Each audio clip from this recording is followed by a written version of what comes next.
Assalamualaikum warahmatullahi wabarakatuh.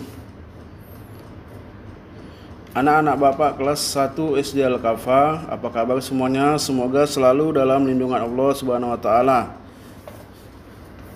Baik, adapun materi selanjutnya pada mata pelajaran pendidikan agama Islam adalah bab 9, berkata baik, sopan dan jujur.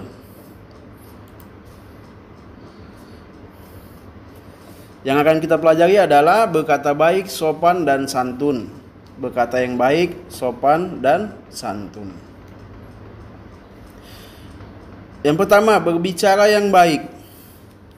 Kita sebagai seorang muslim harus mempunyai sikap yang baik, yaitu kita harus bersikap baik kepada siapapun. Kemudian, perkataan yang baik itu lebih baik daripada memberi tapi diikuti dengan menyakiti. Jadi kita diperintahkan Allah untuk berkata yang baik-baik dan tidak menyakiti orang lain.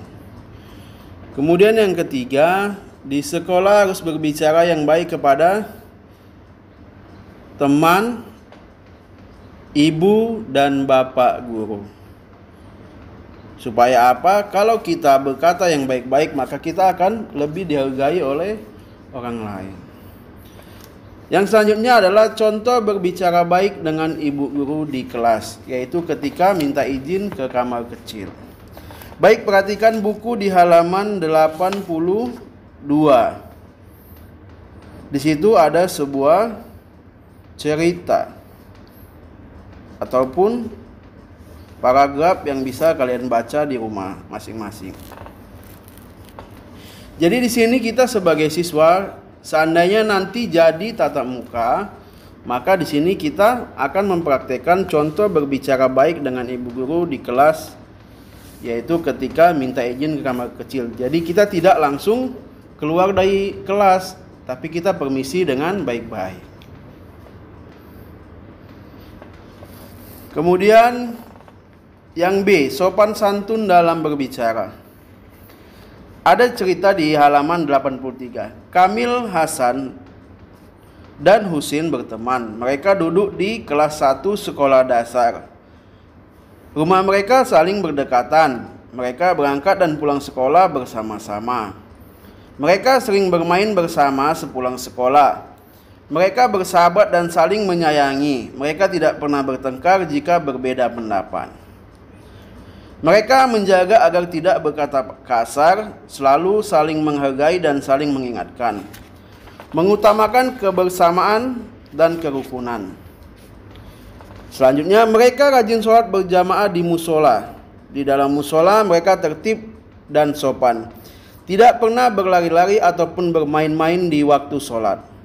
Kamil sangat disenangi teman-temannya. Ia penyabar, bersikap sopan santun dan tidak pernah berbohong. Ia terkenal anak yang jujur, suka menasihati jika ada temannya yang bertengkar.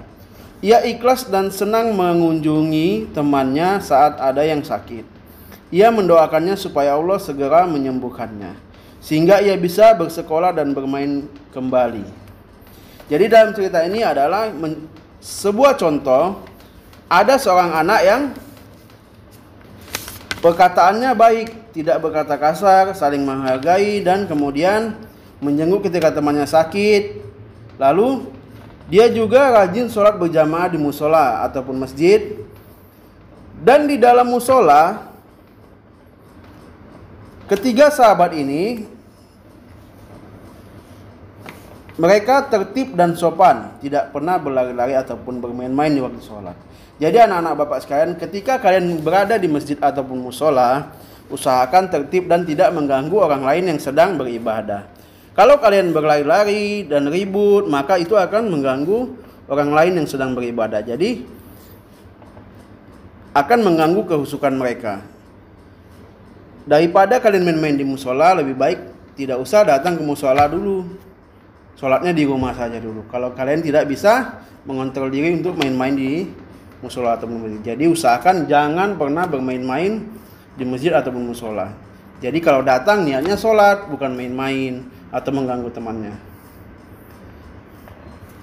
Kesimpulan ataupun tadabbur. Tahukah saya bahwa berkata baik itu lebih baik dari bersedekah tapi menyakiti hati si penerima. Contoh, kita memberi tapi kita menceritakannya, berarti kita tidak ikhlas. Yang kedua, bahwa sopan santun dalam berbicara termasuk tingkah laku terpuji. Jika saya tahu, dapatkah aku berkata yang baik? Tanyakan dalam hati kita masing-masing. Dapatkah aku mempraktikannya? Tanya lagi kepada diri kita masing-masing. Bahwasanya kita yakin bahwasanya kita bisa berlaku ataupun berkata baik, tidak menyakiti orang lain.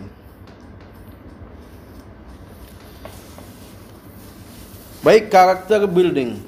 Sebagai anak muslim, ketika berbicara, A. Harus sopan dan santun. B. Harus ramah dan baik tingkahnya. C. Terbiasa dan berlatih mengendalikan diri dan berhati lapang.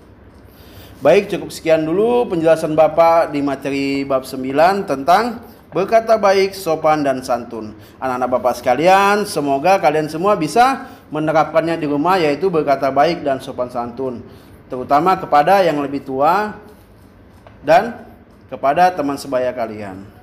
Dan kalian harus menyayangi yang lebih muda.